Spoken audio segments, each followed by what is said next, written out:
Welcome back to Supersonic Sax. It's been a while since the last upload as I've been working on updating the method book, which I'm pleased to announce is finally ready for delivery. This second edition is significantly more logical and coherent throughout the 3 chapters, covering more than 170 pages. So if you're ready to greatly expand your usable range and overall comfort playing the saxophone, you'll definitely want to check that out in the link below. Now on to today's topic, mouthpieces. Specifically, high note mouthpieces. Is there such a thing? Is there a mouthpiece that's going to make it easier for you to reach the saxophone's upper register? If you look at the marketing materials of many of today's top saxophone mouthpieces, one of the main selling points you'll likely find is effortless altissimo. Now, is there any truth to this claim? Let's compare high notes on 2 different types of mouthpieces and find out.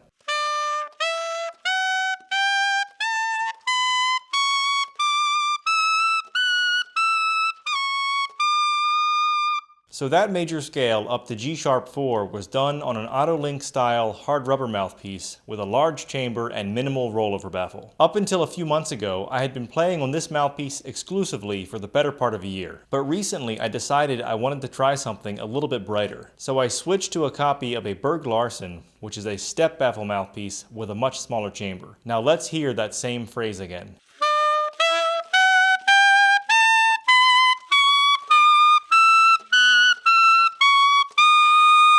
One of these was actually easier to play high notes on. And which one was that? It was the mouthpiece that I had spent more time practicing on. At the time I recorded those clips, when I had a bit more hair, I had spent about a month playing exclusively on the Berg Larsen mouthpiece. So between those two, it was definitely the one that felt easier. However, and it's a big however, 1 month earlier, those notes were much easier on the Auto-Link style mouthpiece because that's the one I'd been practicing. So what's the moral of the story here? Whether or not the high register feels easy has almost nothing to do with which mouthpiece you play, and almost everything to do with how much time you've spent on fundamentals like long tones and overtones, and how much time you've put in practicing those notes. Here's another example. This time, a G blues scale played entirely in the Altissimo register, first with the brighter baffled mouthpiece.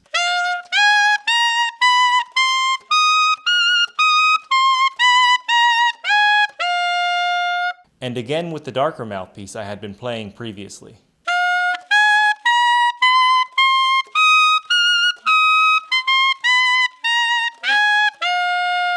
So what I hope to show with this is that the production of the saxophone's upper register has much more to do with the player than what equipment they choose to play. In conclusion, I believe we can say there's no such thing as a high note mouthpiece in the sense that there's a mouthpiece that will play the notes for you. But if you're comfortable playing the high notes on one mouthpiece, for the most part, you can play the same thing on any other. So thank you for watching. If you enjoyed this video, please like, subscribe, and share to get the word out about this up-and-coming channel. And if you'd like to learn more about my philosophy of playing, which has greatly helped me to become more comfortable in every part of the saxophone's range, definitely check out the free ebook in the link below. Until next time, keep doing the breathing calisthenics and pushing your limits in the practice room.